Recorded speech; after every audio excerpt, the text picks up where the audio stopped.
Muito bem, processo 284, então, vamos julgar. Depois da sustentação oral, eu pedi... Boa tarde. Eu pedi vista, né, nesse caso em que eu mesmo sou relator, para aprofundar esse caso que me parece que vínhamos julgando com base em argumentos puramente de direito, sem exame sem maior aprofundamento fático, né? E levando os autos com vista, eu ainda verifiquei que me faltavam informações, então converti o julgamento em diligência para que a Procuradoria da Fazenda Nacional trouxesse aos autos a nota técnica conjunta COTEC-COANA 2 de 2011, que ela invoca para a defesa do ato impugnado, ou seja, o aumento da taxa de utilização do Siscomex, e, por minha conta, também pedi ainda que fosse informado o total arrecadado com a taxa desde a sua instituição em 1999, a lei de 98, mas começou a ser cobrada em 99. Então, essas informações vieram aos autos. Então, com isso, eu me habilitei para o julgamento do caso e trago hoje, então, com o meu voto vista. Eu indico aqui, primeiramente, que essa taxa impugnada, ela foi instituída pela Lei 9.716, artigo 3º de 98, estabelecendo-se R$30 por declaração de importação, então é uma taxa cobrada dos importadores, pela utilização do Siscomex. Então, sujeito passivo, importadores, trata-se de uma taxa chamada de utilização do Sistema Integrado de Comércio Exterior, Siscomex, administrada pela Receita Federal, Secretaria da Receita Federal. Esses valores da taxa do Siscomex, eles foram reajustados por uma portaria do Ministro da Fazenda 257 de 2011. A lei de instituição da taxa estabelecia que os valores da taxa poderiam ser reajustados anualmente mediante ato do Ministro de Estado da Fazenda, conforme a variação de custos de operação e dos investimentos no Siscomex. Ocorre que nos anos seguintes, a taxa foi instituída em 98, começou a ser cobrada em 99, nos anos seguintes não foi reajustada. Apenas, então, em 2011, passados 12 anos, é que veio essa portaria do Ministro da Fazenda, aumentando-se o valor por declaração de importação de 30 para 185 reais por declaração de importação. Rapidamente eu vou me manifestar sobre os argumentos da parte contra a própria legitimidade da taxa, num primeiro momento, e, num segundo momento, contra esse reajuste determinado pela portaria 257 de 2011. A parte, a autora da demanda, diz que seria uma taxa de serviço, né? E, nesse caso, como não é um serviço que possa se dividir pelos interessados, não seria cabível a cobrança de uma taxa de serviço. Mas o juiz da causa entendeu que se trata de uma taxa de polícia e me parece que é o que ocorre, porque o decreto 660 de 92 diz que o Siscomex é o instrumento administrativo que integra as atividades de registro, acompanhamento e controle das operações de comércio exterior mediante fluxo único computadorizado de informações. Então, é evidente que não é nenhum serviço que é prestado ao exportador, ao utente, ao usuário desse sistema. É apenas um modo de o poder público fiscalizar as atividades do comércio exterior. Antigamente a coisa não era informatizada, então se criou um sistema, aqui se diz computadorizado, mediante fluxo único de informações. Então se criou um sistema para exercer o controle, e controle é poder de polícia. Não há dúvida de que essa taxa e esse serviço, é evidente que o exercício do poder de polícia por parte do poder público implica um serviço, né? Mas aqui não se trata de um serviço público, uma coisa que beneficia o interessado. O Siscomex foi instituído para, em benefício, digamos assim, entre aspas, em benefício do próprio poder público, para melhor fiscalizar, melhor controlar as atividades no âmbito do comércio exterior. Então, esse tipo de serviço se encaixa na definição do artigo 78 do CTN como poder de polícia da atividade da administração pública. De qualquer modo, eu lembro que essa argumentação da parte, dizendo que não temos uma prestação, um serviço específico e divisível, serve também quando se tratar de exercício de poder de polícia. Cito aqui a lição de Ricardo Lobo Torres sobre o assunto, ou seja, o poder público não pode cobrar uma taxa pelo exercício de poder de polícia indistintamente a todas as pessoas. Esse autor que eu lembro, ele cita a cobrança de uma taxa, por exemplo, de policiamento ostensivo. Não é possível. Agora, se o poder público dissesse o seguinte: vamos cobrar uma taxa pelo policiamento ao redor e dentro dos estádios de futebol, aí nós identificaremos um serviço específico àquelas pessoas, porque nós sabemos que o policiamento ostensivo deve ser reforçado nesses eventos. Agora, não é possível cobrar de toda a população uma taxa pelo policiamento ostensivo. Isso seria descabido. Mas aqui não há essa indivisibilidade da prestação, do exercício de poder de polícia, porque o que nós temos aqui é que estão sendo cobrados apenas os exportadores, ou melhor, os importadores, a cada registro de declaração de importação. Então, nós temos uma divisibilidade, né, uma perfeita divisibilidade da coisa, e temos uma taxa, assim, específica em relação àquelas pessoas mencionadas pela lei, que são os importadores, no momento em que registram a declaração de importação. Então, legítima sob esse aspecto a taxa. Uma outra alegação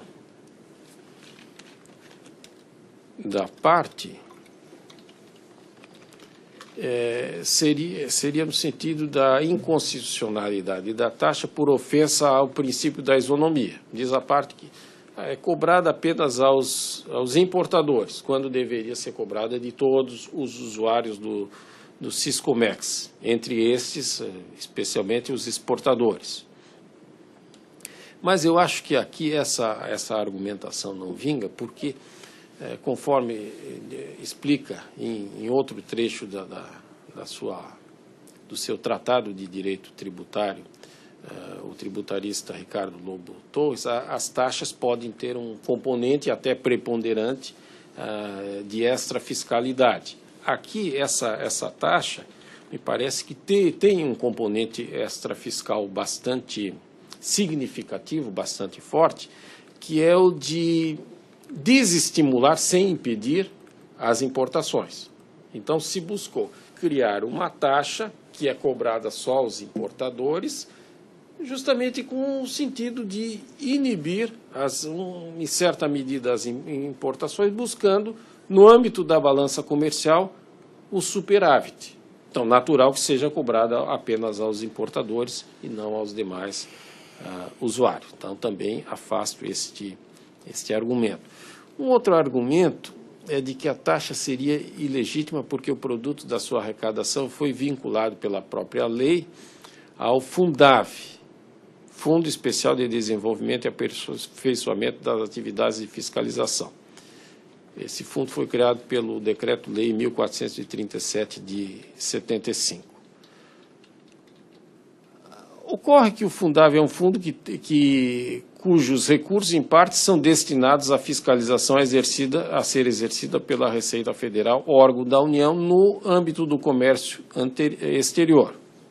Então, me parece que, já que se trata de uma taxa com forte componente extrafiscal, é legítima a destinação da taxa a esse fundo. E, por outro lado, a questão da destinação do produto da arrecadação da taxa, eu trago aqui a lição de Geraldo Ataliba, não afeta a validade do tributo, pois, como afirma esse saudoso tributarista, pode ser considerado constitucional um tributo e não o ser a aplicação dos recursos com ele auferidos, e vice-versa. Então, se a destinação for indevida, isso é um problema que foge da validade da própria taxa, ou seja, não se pode argumentar com a invalidade da taxa a pretexto de que os recursos com ela arrecadados são aplicados indevidamente. Se esse argumento fosse verdadeiro, todos os tributos no Brasil seriam inconstitucionais, porque a aplicação, nós sabemos que é bastante falha, né? É bastante falha. Então, nós sabemos que não interfere com a validade dos tributos. Mas a parte ainda traz uma série de argumentos. Um outro é que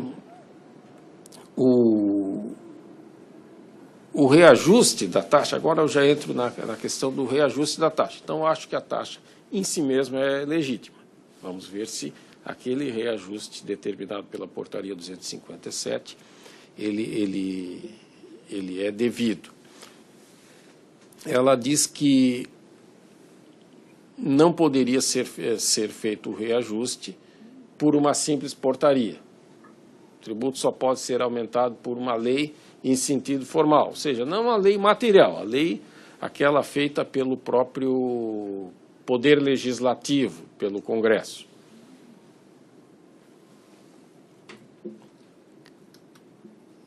Eu explico aqui no meu voto que, atualmente, o princípio da legalidade tributária, especialmente em tema de taxa, ele vem sendo flexibilizado. Então, se fosse exigida lei para tudo, a própria tributação seria, na prática, inexequível.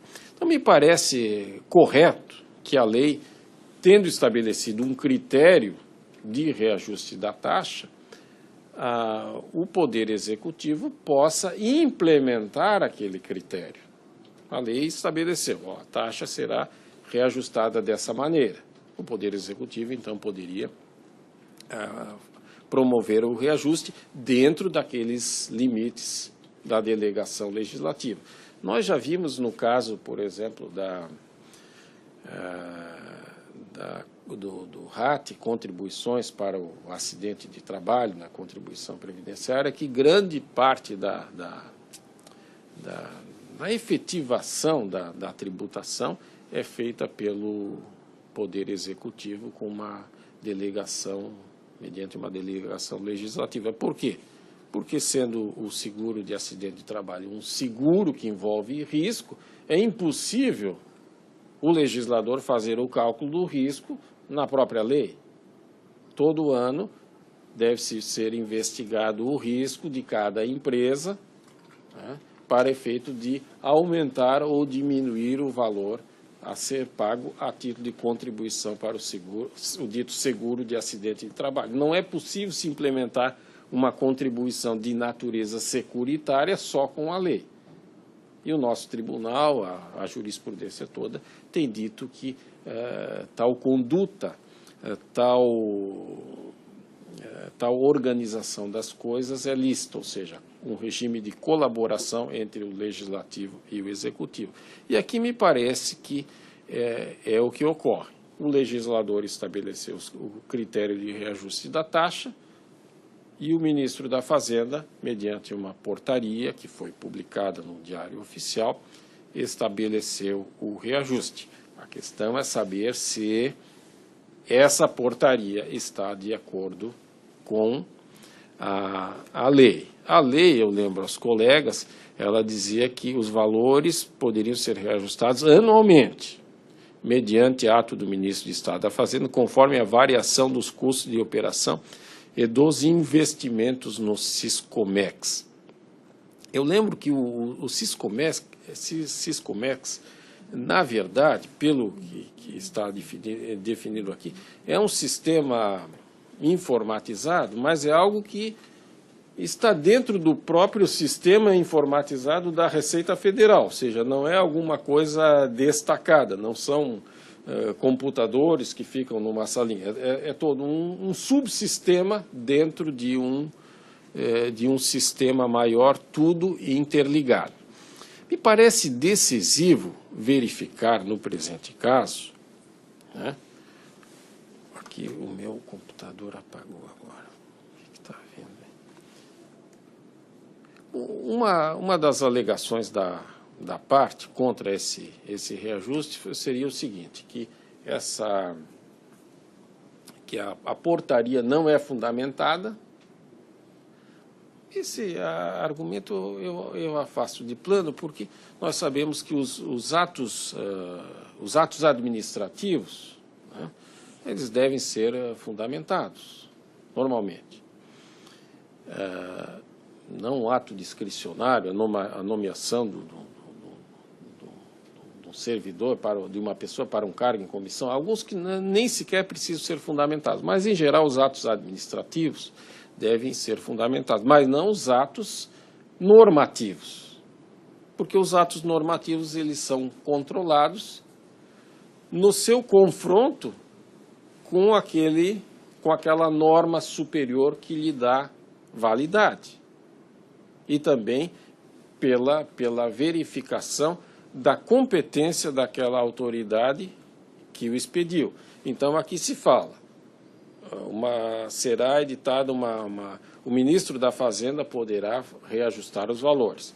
A lei deu a competência para o ministro da Fazenda, então, a autoridade competente. O que vamos agora verificar é se esse reajuste determinado pela portaria 257 de 2011 do ministro da Fazenda, a autoridade competente, está de acordo com o critério da lei. A parte também diz que não houve publicidade da coisa. Bom, na verdade, publicidade houve, porque a portaria foi publicada no Diário Oficial da União. Com relação às motivações técnicas desse ato normativo, é que não há necessidade de haver uma publicação no Diário Oficial da União. O que não impede o Poder Judiciário de fazer o controle da legalidade dessa portaria em termos de confrontá-la com o critério legal. Pois bem, o primeiro ponto a ser examinado é a motivação técnica dessa portaria. E está, conforme a própria Procuradoria da Fazenda Nacional, na sua defesa, reconhece, está na nota técnica conjunta número 2, de 6 de abril de 2011, elaborada conjuntamente pelos seguintes setores técnicos da Receita Federal do Brasil: Coordenação Geral de Tecnologia da Informação, COTEC, Coordenação Geral de Programação e Logística, COPOL, e Coordenação Geral de Administração Aduaneira, COANA. Então, esses órgãos técnicos se reuniram, fizeram um documento, uma nota técnica conjunta, e encaminharam ao ministro da Fazenda para efeito de reajuste da taxa dita impropriamente de utilização do Siscomex. Os colegas tiveram acesso ao inteiro teor desse documento que veio aos autos, eu aponto, e eu destaquei aqui no meu projeto de voto alguns elementos assim bastante importantes para a apreciação do caso. Esses órgãos técnicos da Receita Federal, eles deixam claro que essa taxa, o Siscomex é alguma coisa que está dentro do próprio sistema do parque tecnológico da Receita Federal. Ele não é destacável. Então, essa taxa serve, aqui está dito, para o custeio de todo o sistema. Aqui está dito, os custos de operação do Siscomex compreendem, além do custo de produção e atualização do próprio sistema informatizado, os custos com a infraestrutura tecnológica necessária para o seu pleno funcionamento.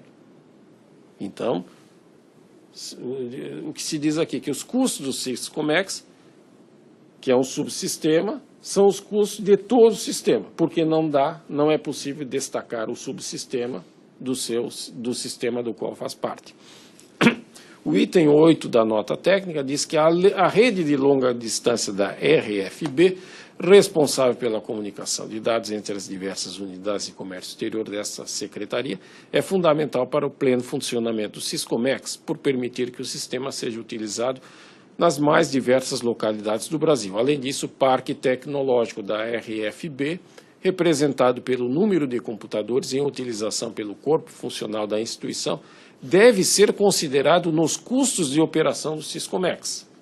9. A tabela a seguir apresenta o aumento no volume da infraestrutura tecnológica diretamente utilizada pela RFB para a operação dos seus sistemas informatizados.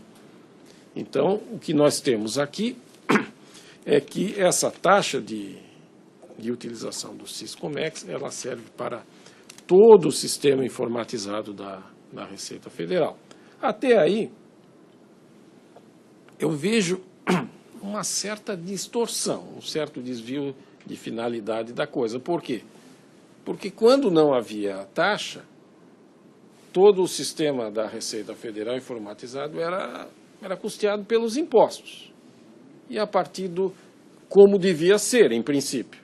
E a partir de um determinado momento se resolveu, até por uma motivação extrafiscal, que os importadores deveriam pagar uma taxa, e aquela taxa passou a cobrir todo um serviço, uma atividade do Estado, que era custeada pelos impostos, passou a ser custeada por uma taxa. Como essa taxa tem um forte componente extrafiscal, me parece que há aqui uma distorção, desvio de finalidade, mas não o desvio de finalidade, digo eu, do ponto de vista da aplicação dos recursos, mas não do ponto de vista tributário, visto que uma taxa cobrada apenas aos importadores passou a servir ao custeio das despesas de operação e investimento do próprio parque tecnológico da Receita Federal. Então, em princípio, me parece que a situação é criticável, mas em termos jurídicos não se pode dizer que essa postura é inválida juridicamente. É censurável, mas não é inválida, porque há um componente extrafiscal nessa taxa e o Siscomex é um subsistema que está dentro de um sistema maior e não é destacável. Prosseguindo nos meus estudos, eu fiz um confronto entre os custos de operação e investimento do Siscomex e os valores arrecadados com a taxa. Então, o panorama que nós temos, de 99, que foi o primeiro ano da arrecadação, até o ano anterior à cobrança do aumento da taxa, é que os valores arrecadados cobriam satisfatoriamente, na média, cobriam, até sobrava um pouco, os custos. Custos que são não apenas de operação, mas novos investimentos. Cobriam.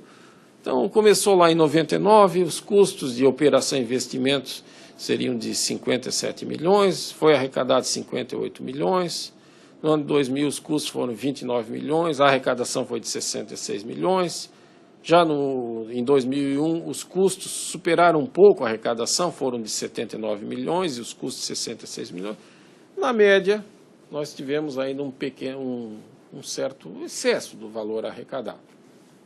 Se me permite, as informações estão em que evento no 9? Evento 9. É a manifestação da mesma?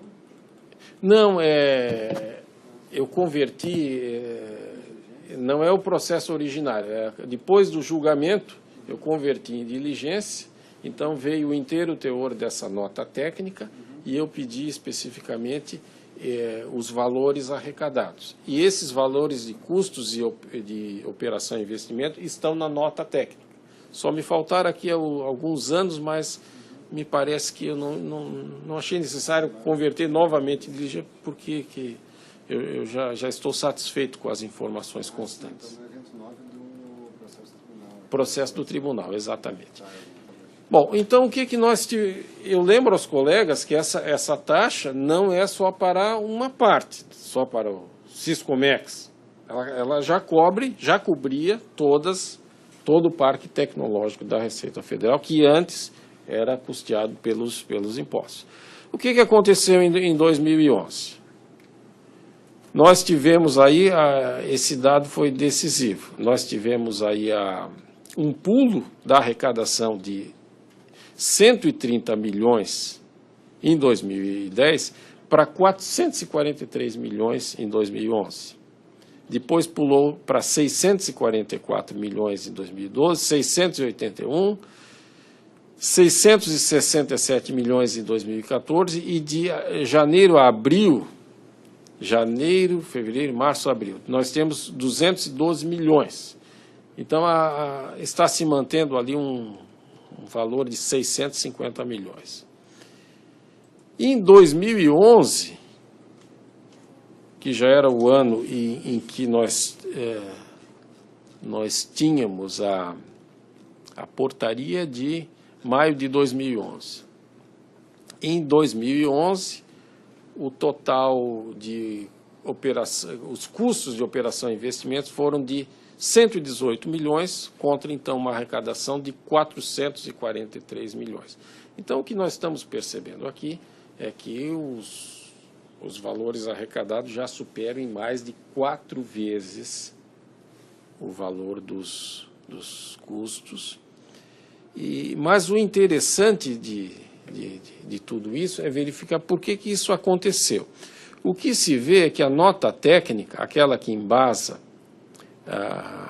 o reajuste pela portaria, ela propõe um aumento da taxa de 30 para R$ 88,50, sugere ao ministro, os órgãos técnicos. E o que faz a portaria, agora sem fundamentação? Essa aqui é a proposta de atualização pelos órgãos de 30 para 88,50. Ele simplesmente aumenta para R$ 185 por DI. Então, aqui me parece que existe a grande disparidade, que é apontada pelo contraste entre a nota técnica e a própria portaria, a portaria sem o menor justificativo, ou seja, de forma arbitrária, aumentou a taxa para R$ 185.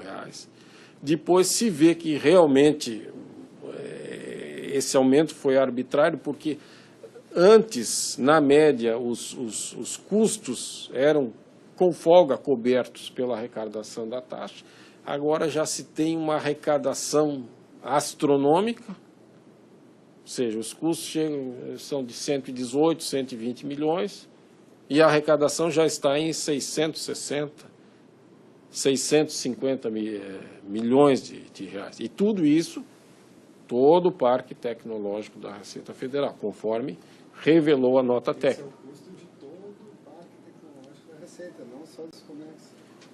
Sim, sim. O custo é uma fração disso, né? Pequena fração. E veja, juiz Andrei, que esse parque tecnológico ele já existia antes da criação, da instituição dessa taxa. Já havia isso. Em 97 já havia, já estava informatizada a Receita. Ela foi, evidentemente, investindo, mas é um investimento em todo o sistema. Isso ficou bem claro da nota técnica. Pois bem, a minha posição no sentido, é uma posição intermediária. Eu acho que esse aumento, ele não é totalmente indevido, né? Esse reajuste. A rigor, ele nem precisaria ser feito, pelo que nós vemos aqui da média.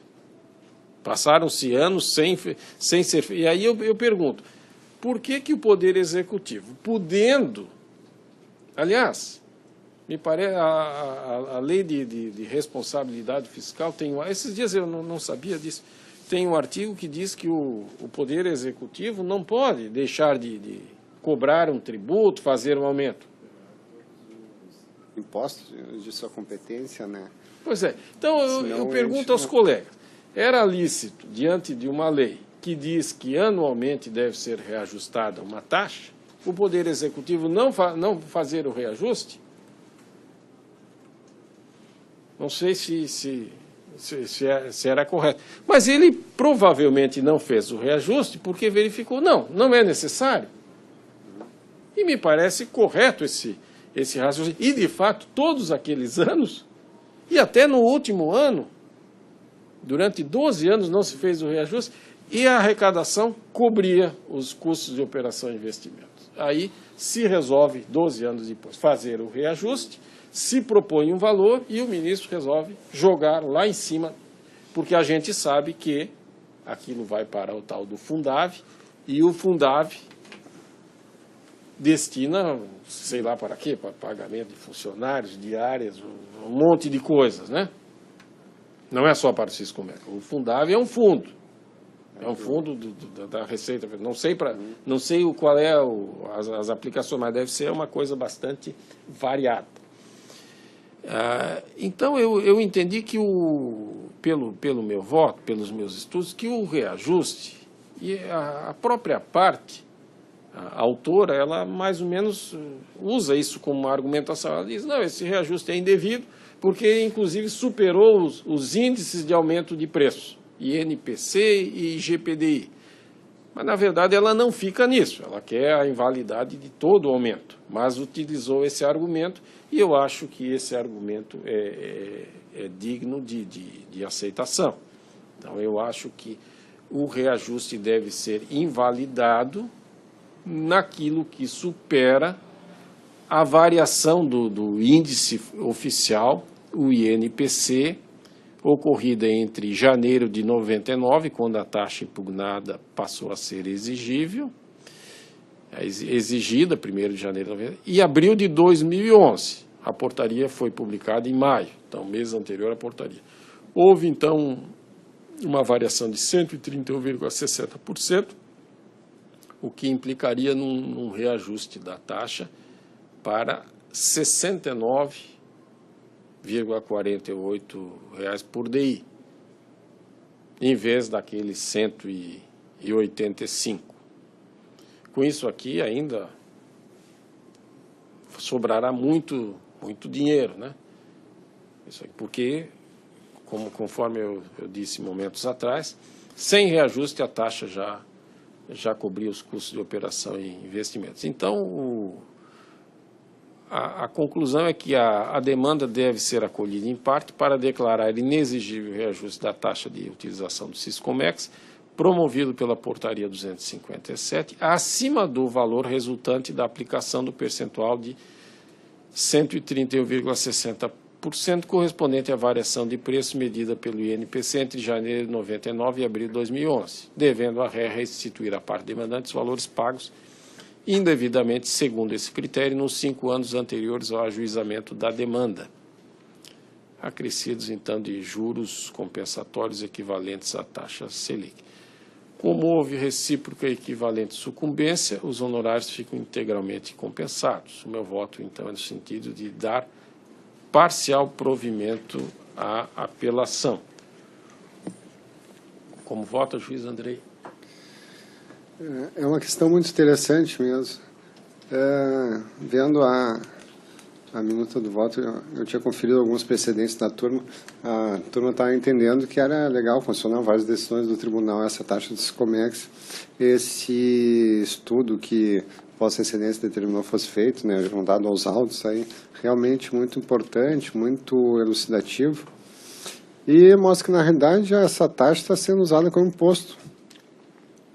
Porque a finalidade não é financiar o serviço que ela foi vocacionada a criar, que ela foi criada para financiar, ela está sendo utilizada para financiar outras despesas, ou todo o sistema de informática da Receita, e aí até mesmo o programa da declaração do imposto de renda, toda a manutenção do sistema, e mesmo assim sobram recursos, aí esses recursos vão ser destinados, não sei para que finalidade, normalmente acaba sobrando até sendo utilizado para serviço da dívida, fazer os superávites primários, sei lá que destino é dado. Então, realmente, me parece que não tem como legitimar essa taxa, pelo menos no valor que está sendo cobrado. Em relação às alegações iniciais aqui, também não me parece que ela seja inconstitucional por só incidir na importação e não na exportação, até porque toda a política tributária é desonerar as exportações, então teria uma taxa que incidiria nas exportações, uma taxa um pouco onerosa, né? Então se prevê que só incide na importação, isso me parece legítimo também. Estou de pleno acordo com a qualificação como uma taxa de fiscalização, uma taxa de exercício do poder de polícia, né? E é para isso que serve esse controle do comércio exterior. E realmente esse estudo mostra muito bem que a taxa está sendo cobrada no valor excessivo e aí leva em constitucionalidade dessa majoração. Eu acho que essa solução de aplicar um critério de atualização desde o momento original ali é muito adequada também. Então, estou de pleno acordo aqui com o voto. Juiz Jair? Senhor presidente, essa questão realmente já foi apreciada algumas vezes, mas nunca de um modo tão substancioso.